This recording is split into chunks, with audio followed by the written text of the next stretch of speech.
Efficient energy use.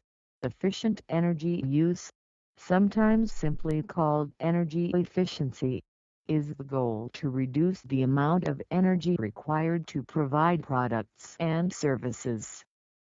For example, insulating a home allows the building to use less heating and cooling energy to achieve and maintain a comfortable temperature.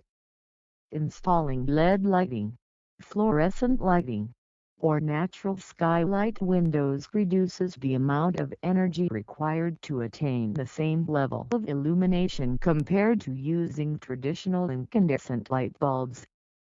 Improvements in energy efficiency are generally achieved by adopting a more efficient technology or production process or by application of commonly accepted methods to reduce energy losses.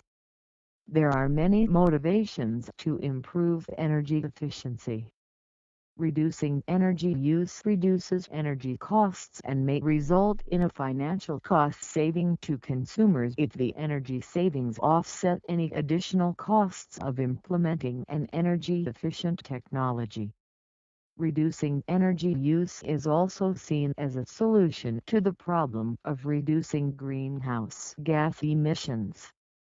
According to the International Energy Agency, improved energy efficiency in buildings, industrial processes and transportation could reduce the world's energy needs in 2050 by 1/3, and help control global emissions of greenhouse gases. Another important solution is to remove government-led energy subsidies that promote high energy consumption and inefficient energy use in more than half of the countries in the world. Energy efficiency and renewable energy are said to be the twin pillars of sustainable energy policy and are high priorities in the sustainable energy hierarchy. In many countries, energy efficiency is also seen to have the national security benefit because it can be used to reduce the level of energy imports from foreign countries and may slow down the rate of energy at which domestic energy resources are depleted.